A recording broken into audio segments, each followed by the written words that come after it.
তোরা চল তোরা চল তোরা চল রে চল রে চল তোরা চল তোরা চল তোরা চল রে চল রে চল তোরা রুদ্র মগনে নব উত্থানে মুক্তির কথা বল।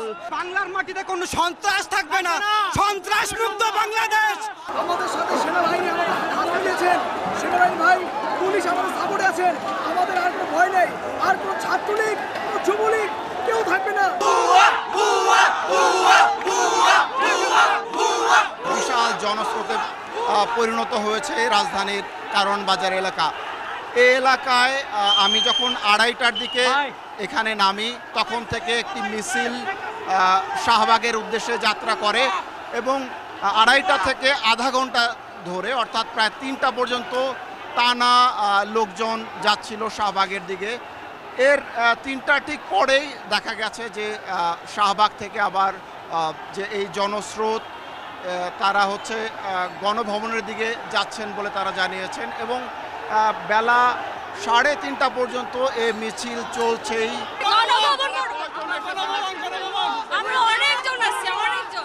এতদিন যে আমরা পরাধীন ছিলাম, তো আজকে আমাদের যে মনের ইচ্ছা পূরণ হয়েছে, স্বাধীন হয়েছে, এই জন্য আমরা বিজয় মিছিল করতে বের হয়েছি।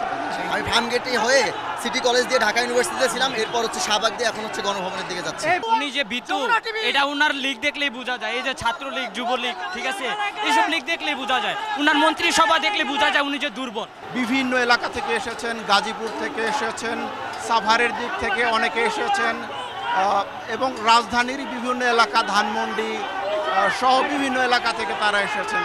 তারা যে এক দফা দাবি ছিল, সেই এক দফা দাবিতে তারা লং মার্চ করছেন। আজকে লং মার্চের ঘোষণা দিয়েছিল বৈষম্য বিরোধী ছাত্র আন্দোলন। তারই অংশ হিসেবে এই কারফিউয়ের মধ্যেও তারা এখানে রাস্তায় সমবেত হয়েছেন।